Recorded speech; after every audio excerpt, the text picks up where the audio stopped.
Three. Hey, it's Marthea Pitts, the MSW coach, and I am back again with another episode of my podcast, Macro Social Work Your Way. So look, y'all know when I have guests, I'm always like, this guest is the person. And so this guest truly is the person. And I'm going to introduce them in just a moment, or rather, I want to let them introduce themselves. But I first want to say that everything comes full circle. I don't believe in coincidences. You all know that. I've talked about that over and over again. But the fact that me and this person are on a podcast episode today and tomorrow will be exactly to the day 2 years since I worked with her. She was one of my career coaching clients, and she has been in her macro job ever since after that time we worked together. And so I'm so excited. Again, I believe everything comes full circle. So let me introduce you all to Lenelle. Lenelle, tell the people who you are as a human and what you do currently as a macro social worker. Yeah, so first, thank you so much for having me, Marthea. I always appreciate seeing your posts and everything, and just like I appreciate you reaching out and keeping up and seeing how I'm always doing. So my name is Lanelle. I'm from Philadelphia, born and raised. I always say that because it's a very big city and definitely a lot of job opportunities for social workers on every level. I am a PhD student in social work, and then I currently work as a clinical research coordinator in healthcare and slash public health. So yeah, it's been really a great past 2 years. Like I don't even know how to put into words. I didn't think that I would be here, or like I'm just so thankful for Marthea and being a part of this process. I love it. I love that you gave the job title because people that follow my podcast, they love a good job title. So I'm glad that that sparks off like where I want to go next with this conversation. Um, So just a little context, like, because I love to give historical information for those who are listening. Lenel did not come through my full group career coaching program. She attended one of my special workshops. It was actually a workshop I did back in 2021, November 10th. And it was how to find a purpose-driven macro social work job workshop. And so essentially this workshop was very similar to the workshop that I did last month, I believe it was, around how to find macro jobs. And so Lenel was the only one, and I told him this story in the Instagram stories, because I started the MSW coach in 2020. And so Lenel, and again, this is all during the height of the pandemic. And so Lenel was the only person that signed up for that workshop. It was actually on a holiday. Was it Veterans Day? Or something Yeah. like that. It was okay. And it was on a Monday or something like that. And she was the only one that signed up. And I was like, because back then I wasn't consistent as I am now. And so being that Linnell was the only one that signed up, I was like, I'm gonna give her everything I got in this workshop. And we were on that workshop. We were in that Zoom room longer than planned, and we had talked about all of the things. So I say that to say this. Linnell took the information I gave her and she hit the ground running. So let's take a deep dive, Lanelle, into the job that you ended up landing. And then we're going to talk a little bit about what your job search process looked like before working with me and then after. Can you tell us a little bit about what you do as a clinical research coordinator? Yeah, so a lot of my day-to-day, so working in like a research department, and a lot of things that I do are more on the qualitative side. So more of like looking into the stories of the community in terms of like policy and change and how we can take those stories and like really enact major change, not just like taking words and then letting it leave it there. So a lot of that kind of involves some program evaluation with like higher level programs that our healthcare system has. Some things are on like a lower level in terms of just like speaking to community members, doing qualitative interviews. On the technical side, I do a lot of like report writing, data analysis, some data collection, and then also some like coding with like coding software. So a lot of it is kind of like just like very technical based. It's like you yourself, very independent work. But I really do enjoy the part of like being able to speak to the community and get insight from the members. to be able to let them know that we're actually fighting for them or making this change and we want their voices to be heard. I love that. So you take the data that you collect to then streamline services at the hospital that you work at, or Yeah, so all the above. So sometimes it's like the program evaluation, we're getting feedback on like how did this program go for you and your family, taking that information and improving the program when it's like the next cycle of funding. And then other examples are working with external organizations and like improving their programs. And even little things like just getting the ideas of how did this healthcare system or like progress work for you? How do you want to improve it? So it's a little bit of like internal and external. I find that it's like a really big blend of like our healthcare system providing funding for external programs. So like making sure we're maintaining that funding, but also improving how the program was going. I love that. Now, I already know the answer to this question, but please answer. So, did you have a medical social work background to get a job like that? What was your background prior to working as a clinical re researcher?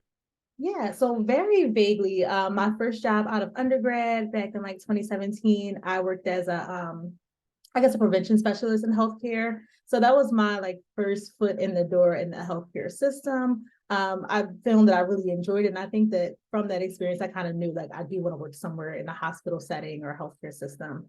And then after that, after getting my MSW, I started working in like jobs in terms of um, like retirement homes, also working in like child welfare. So that was child welfare was the job that I had before coming into this research coordinator position. So yeah, very, very different in terms of like not so much healthcare, but also I was very document focused. So I think that was like a skill that I was able to bring with me in terms of being a researcher, like having that experience of like documentation. Yeah. So I asked you, well, let me clarify first. Did you have any like special certifications, not necessarily licensure, or that's also a second question. So the first question is, did you have special certifications and did you need licensure to get this macro job? That's a good question. So not necessarily like anything high level in terms of like certifications. I did have a like a research job when I was going through my MSW program. That was like a little part-time job where we had to have these certifications for like human subject research, which is an online site called City Training. Like anyone's able to get those trainings. And then just from being in my MSW program, I was able to get those trainings of like research based things, but nothing really like on a formal level. And then for licensure, I didn't need a license for this job, but it just so happened that when I applied, one of the main projects that I was going to be on was like social need assessment focused. So it was definitely a plus that I did have a social work background.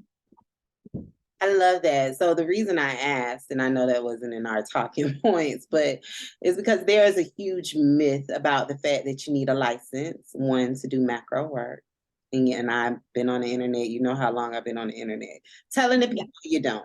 And then also there, I taught with listeners to in great detail about the fact of, because and it's just not social workers, it's all professions, the collection of credentials as far as certifications, um, the fact that people get them not really knowing if they need them to get a job.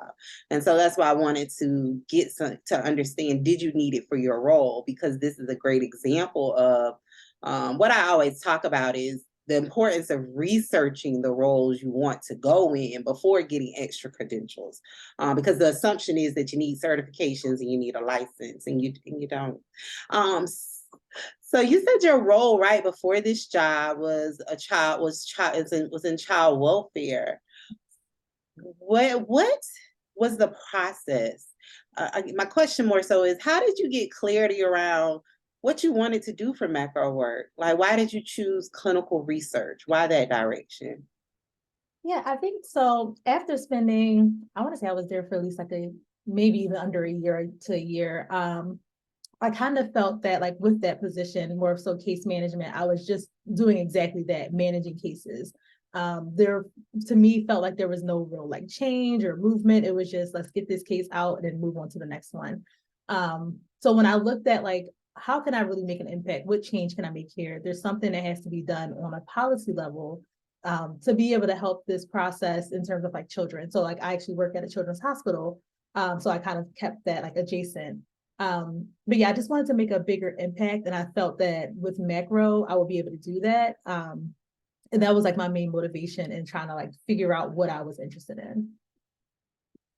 I love that because that is the experience of a lot of social workers that come through my program where you see the issues on the front line and you want to do more about it.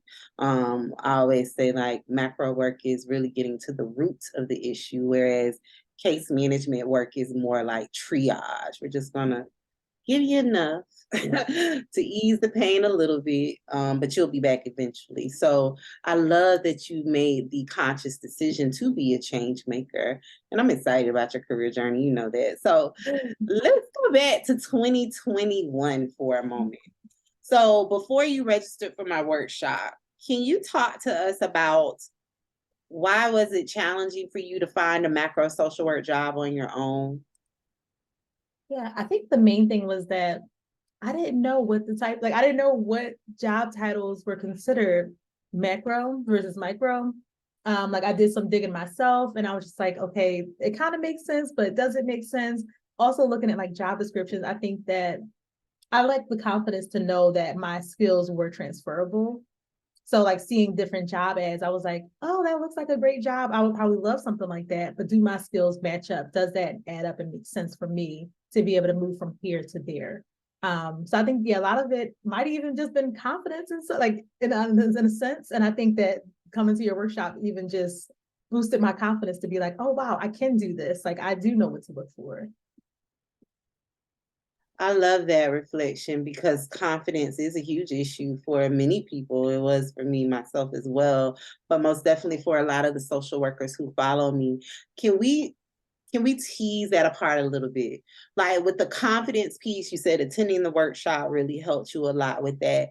But did you struggle with confidence when it came to hitting apply on the actual jobs that you wanted? And if so, what did the process of working through that look like for you? Mhm. I would say I definitely did, especially with the job that I have right now. I looked back and I applied to that same, not necessarily the same position, but to that one, this healthcare system over 25 times. So like I once I actually got the job, I was like, oh, let me go back in the queue and look. And I got denied over 25 times, or like things happened in 2020 where they didn't have funding, so I wasn't able to get the position. And I could have let that discourage me first. I don't know. Something in me was just like, just keep going. Like it doesn't hurt to hit apply. The worst they can tell you is no. So like I just kept trying and kept trying. And I guess I just had that one time where it was like it was meant to be in the moment. So yeah, not necessarily a thing of like I didn't struggle to hit apply. I think it was just more of so like, another rejection again. Like I know that's like a disappointing thing to feel. But something within me, I guess, kept pushing, and I'm happy I did. Yeah, I love that because most definitely that is a part of job searching. You're gonna get some no's, and it's not gonna feel good. And sometimes if you are not careful, that's why I work really hard with people inside of my group career coaching program, micro to macro, around like ways to minimize that. Because if you are not careful, it will derail your job search. Because Absolutely. you will internalize that stuff and think that it's a reflection of you as a human, and then you won't even push forward to apply to anything else. Yeah. So I'm glad you talked about that. Thank you so much. Um, so how did you learn about my career coaching services and what were your thoughts? What thoughts or information helped you sign up for the workshop that year? Yeah, I think I found you on Instagram. I know like at that point in my life, I was I was tired of my job. I was looking for any resource that was going to be able to help me. And I also do just always like following a lot of like social workers just to have those connections. So yeah, I came across your Instagram page and I was like, oh, career coach. Like this is what I need. I need to make a change. Like what I'm doing on my own is not working. I need someone else to step in and help, like assist here. So when I like, came across your page, I think it just so happened to be around the same time as Veterans Day. Because usually it was so difficult to get off. You know how those like child welfare jobs are, you're not really getting off. So we had Monday off, and I was like, oh, this is just perfect timing. Like I have to go to this. Again, I think that I was more so like not necessarily nervous because I was just excited. Like I know this is going to help me in any way possible. Like even if it's the smallest little thing, I know that I'm going to be able to come here and learn something. I love that because that makes me think about what I always say when people attend a workshop that I have or free webinars that I have. I always commend them on making time for their career development because you could have easily said, no, it's my day off. I'm gonna lay in bed and do nothing, right? Because of course, working in case management, direct practice work, you're exhausted a lot of the times.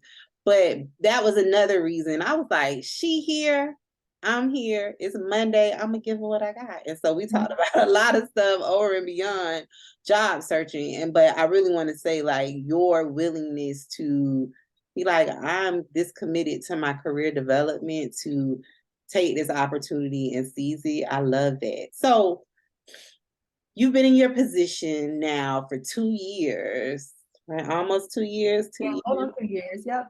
Okay. And well, let's say, let me ask this question before this next one. How long after working with me did it take for you to get your job? Let's do a timeline. Like roughly how long did it take to get the interview and then to the actual job offer?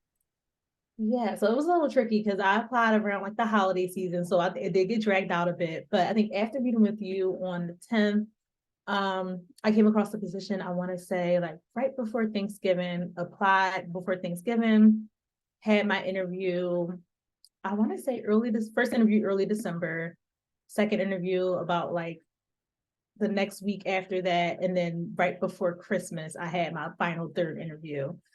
So I did have to wait a little bit. It was at like Christmas time between New Year's Eve. So I was just like, oh my goodness, did I get it?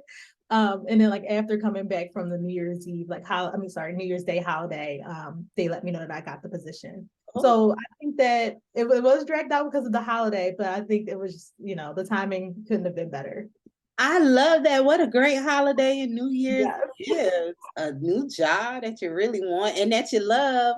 I didn't Yeah. talk about that when I saw Lanelle on Instagram a couple of weeks ago, and I was like, Lanelle, I haven't seen you in forever.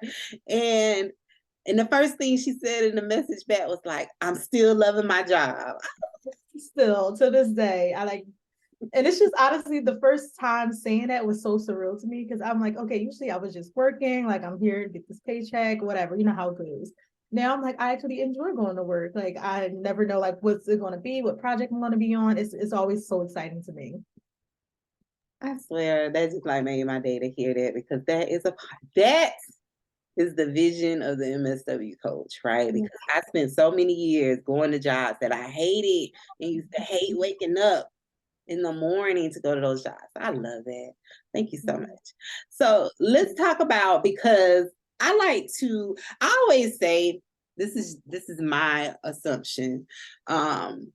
That a lot of the hesitation people have about advancing in their career comes from the fact that they don't have enough information, right? So that's why I'm always on the internet, on podcasts, on YouTube, all of the things, talking to the people to give them correct information. That's the operative word, correct. There's a lot of misinformation that floods the streets. Correct information so they then can make better, well-informed decisions, right? So with that, can you take us through and we love a good story time on this podcast. So please give us all the details. What did your first 90 days in your job look like? Specifically the fact that you were coming from a frontline, non-leadership type role. What did that look like for you?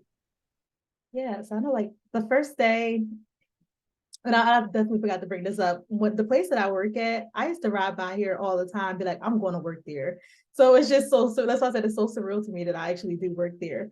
So first day, I was just like looking at the building, like, wow, this is what I dreamed of. Like I really like wanted this to happen, but didn't really see how it was going to happen. But I'm here.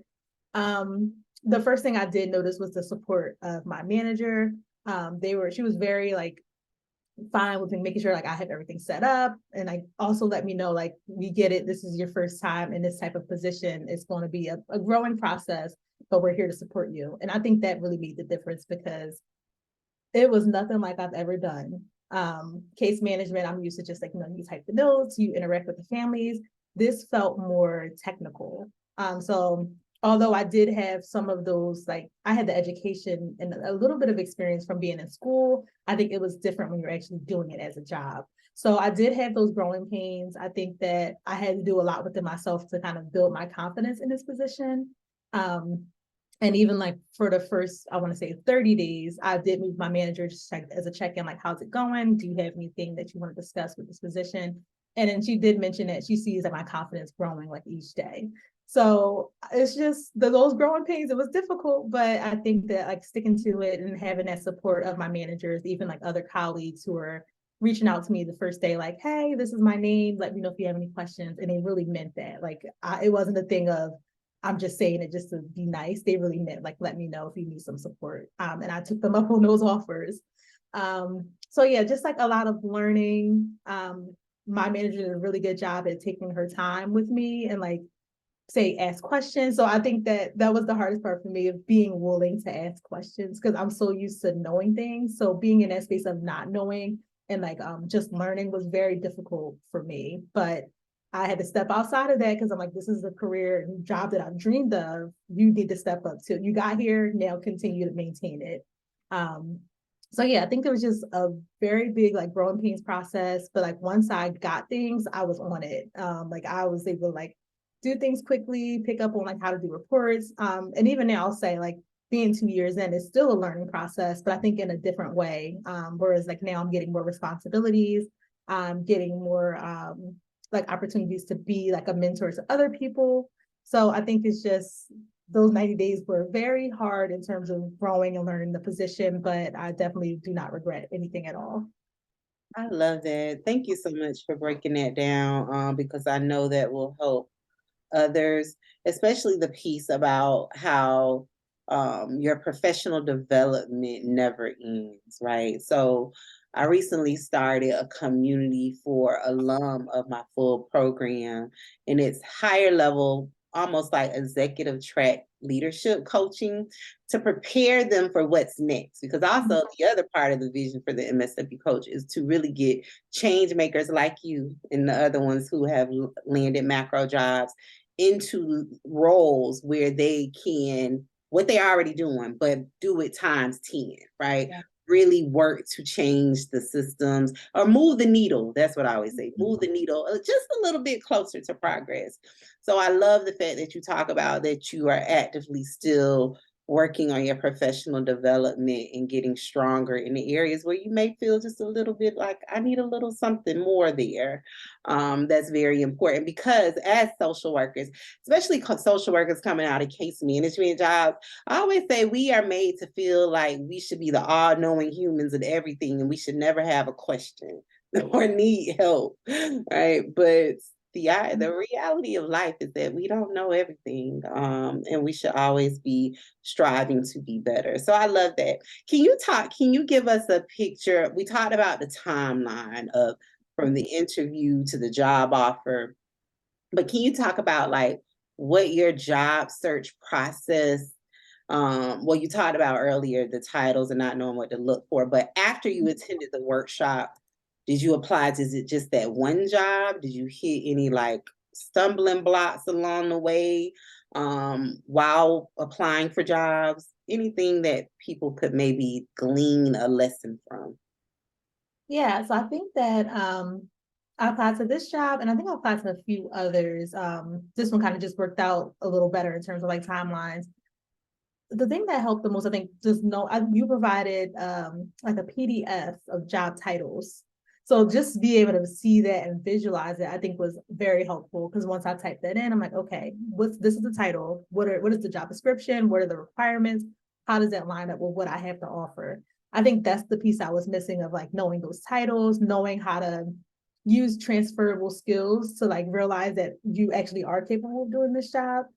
So I think once after attending your workshop, I was able to kind of sit down and actually be intentional about comparing my skills versus what the job is looking for. And I think that's the main thing, intentionality, because I was not intentional before about applying to jobs. I think I was just like, I need to get out of here, hit apply to any and everywhere. And that wasn't going to be beneficial to, I think, where I wanted to be. Yeah, and that's a very real thing for a lot of people. That's why I always talk about the importance of the fact that you need a strategy. Yeah. Your job search, right? Job searching shouldn't just be like haphazardly done. There is a strategy to job searching, especially if you want to yield good results, but also do it without losing yourself in the process. And so I'm glad that you talked about the fact that you were at a point of, this is my words, you didn't say it, like desperation to get out of your That's exactly how I felt. to get out of your job, and the fact that you were still able to do it in a streamlined way. Because I always tell social workers, don't wait until your back is completely against the wall, because that is the hardest time to look for a job, because you are stressed about all of the things and on top of dealing with people telling you no. But I'm glad to hear that the strategy piece really helped you through that. Yeah, Um, absolutely. were there any challenges during the workshop that day when we were working together? Any place where you got stuck? Did you feel overwhelmed? Because I know I give the people a lot of information, but tell us, were there any challenges that you So faced? I don't necessarily think so. I think that from what I remember, you did a really good job at like piecing it out. Like, okay, you have some free time, you want to go into like a break room, we'll come back and then discuss what you found. I think just the fact that you allow space to actively search during the workshop was helpful. Because I think a lot of times you'll go to a workshop, you get a lot of information, and then you're like, you go home and you're like, okay, what do I do with this now? Or like you don't have a step by step of how it can be done. So I really appreciated that you took the time to give me time on my own to look, like do my research, but then come back and show you exactly how I looked at things, and then like gave me pointers in between. Oh, I love that. I love that reflection, because I do that because I've been in workshops before where I paid like lots of money for it. And it's like, well, I need to see it done. I need to know how to do it, walk it through the steps, right? Just telling me is one thing, but to show me is another. So that's why I always test mastery of the things that I'm teaching. So I love that reflection. It helped you with getting the job that you wanted. Um, Now, during the workshop, after the workshop, or maybe like around the offer letter point in time, was there any breakthroughs or aha moments where something just like changed for you about getting a macro job or getting the macro job that you wanted? Any aha moments? The main one was, oh, I could have been done this. I think that was the main one of like, wow, like it was more of an internal thing for me, and I could have been applied to something like this and got it, or even like not necessarily like a higher position like what I've gotten, but I could have applied to a research assistant position just to start out, and then I could have maybe gotten here that way. So I think it was more of like, girl, you could have been did this, but I mean, I do believe in things happen when it's time to happen. Yeah, I think that was the most realization moment of me. I'm like, why didn't I do this sooner? Most definitely. Everything happens in its own time. And that's so funny. Again, I don't believe in coincidences, but I was just laughing about it earlier about to myself about the fact I always tell people that people inside of my accelerator, once I teach them how to find the macro jobs that they want, like how they really can have the experience to do the thing they wanted to do from day one, but then they were redirected to these other routes, in the job market. I always say people, it does something, like, because your paradigm is shifted like in a very major way, and then you begin, like, people begin to think about, like, well, what does that mean about the life that I created before this? And I always use the words like, I could have been doing this. And Yeah. they always go off and sit in the weeds. That's what I call it. They go off into the weeds in the corner, and they sit there for a little bit because they have to process the fact that I have just shaken up everything that they thought they knew about getting a job. So To hear you say that, it's like that is confirmation of what I always say. And they sit there for a little bit, and I just let them sit, because you have to process it. Change is a hard thing. And then No, it's bad. Yeah. especially if you have built a life around something that is not accurate and true, it really is a hard thing. So I love that. So let's talk about some wins that you got your new job, and don't share whatever you're not comfortable with sharing. But what are some wins personally or professionally you've had since getting your macro job? In addition, the biggest win is the job, but have you had any personal or professional wins since then as a result of getting this job?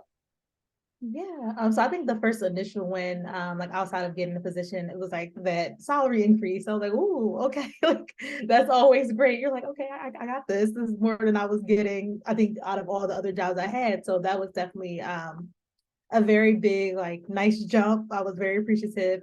And also in turn, like what I was just telling you this past February, I bought a home. And I don't think I would have been able to do that with the previous job or roles that I had, unfortunately. So that's definitely a personal win. And even outside of that, like being in school as a PhD student, I felt that I learned so much about research just being in this job and being in this role. Like honestly, even more than I probably learned in school. And I shouldn't say that, but like I've learned so many technical things, so many things that's going to help me with my dissertation process. We have a lot of like software that's for research at my job that I'm able to utilize and use since I do work there. So for me, that's a win because it's like less time, less money I have to spend on this degree because I'm already spending enough. Um, but yeah, I think also too just the quality of life that I have now. Like I feel amazing. Tell the people, I gotta unmute myself. Please talk about that, Lenel.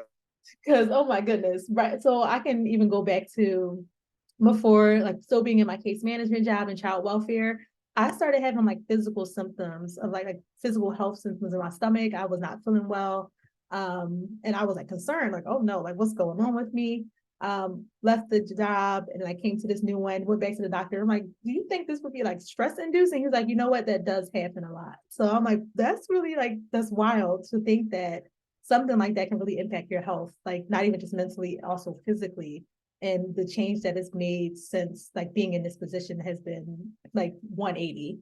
Um, Even just to also like my schedule, like my routine, I feel that I have more time for myself. Like when I leave work, I'll leave work where it is.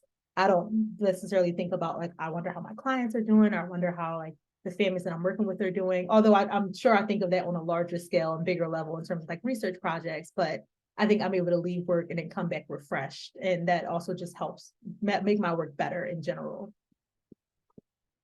I love that. I was taking my notes.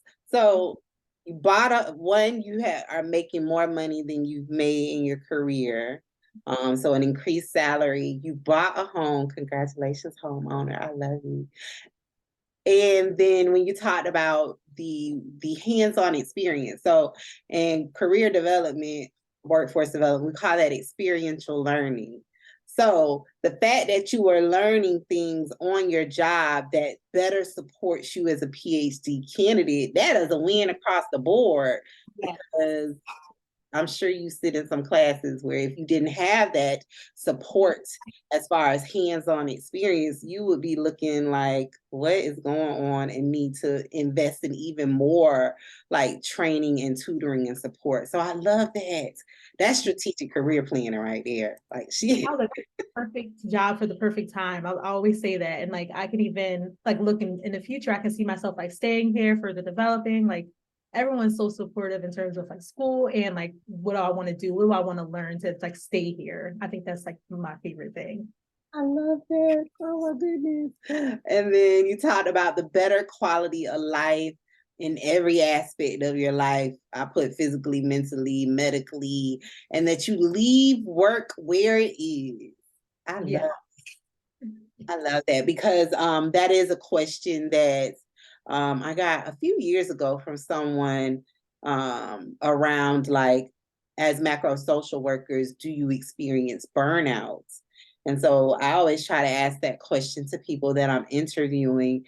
And the resounding answer is no. There was only one person, and she was working in higher ed as a professor, and she admittedly said that the reason she feels overwhelmed, not burnout, is because she overextends herself, and that was an area that she struggles with. But the running theme is that there's no burnout, overwhelm. So I'm glad that you said that, and I know that that helps someone. And I just keep thinking about the fact that you are really truly the. This is why I do this work. I love it. So you can achieve self-sufficiency and do the things that you want to do and how you want to do it. I love it. So tell the people how they can connect with you, follow your work, because you have big things on the horizon.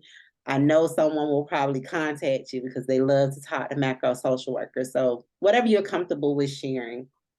Yeah, I think the easiest way to connect definitely is LinkedIn. It's my name, Lenelle Cusack, Lanelle Quzuack. But yeah, typically the messages come to my phone. I respond pretty quickly, and definitely open to answering any questions, whether that be about like, research careers, PhD programs, all of that. Please feel free to reach out. I love that. I'm gonna touch base with you at some point to bring you inside of the accelerator to lead a if you have the capacity. I don't just ask people to overextend themselves, but to come in and talk with the accelerator participant cohort members about your work and what that looks like as a researcher, specifically coming from case management type roles. One last thing that I need to ask of you, can you talk to those people who are on the fence about maybe working with me? Because I know somebody listening to this podcast has been watching me from afar since 2020. You chose to work with me in 2021. We are now in 2023. And you have yielded a major return on your investment, because I know that workshop was what, like under $200. So can you talk to the people about whatever you want to share with them? One last thing for people who maybe are on the fence about getting career coaching. Yeah, so I think honestly, you are a blessing, Marthea. That I would definitely say, take the chance, bet on yourself, take this opportunity to learn something new. If you're already listening in, there is some interest, so continue to that. Definitely reach out. It's been the best decision I've made, I think, for myself, for my household, for my even my family. Like they're seeing a change and a difference in me. I definitely like am just very grateful for this opportunity to even be able to still connect with Marthea. I think just her genuineness is what really like draw me to her. Like she doesn't, it isn't fake. Like this is her. She really wants you to win, and like she means that, and you can see that by the people that she works with. So definitely, just do it. Thank you, Lenel. It has been a joy. Thank you for taking time out of your busy schedule, because I know you are busy. I saw your Instagram traveling the world. Also, the people that follow my podcast, they love to travel. So I love it. I love it. Thank you so much for taking time out of your busy schedule. And for those who are listening, I'll be back with another episode. Happy macro career planning. Bye.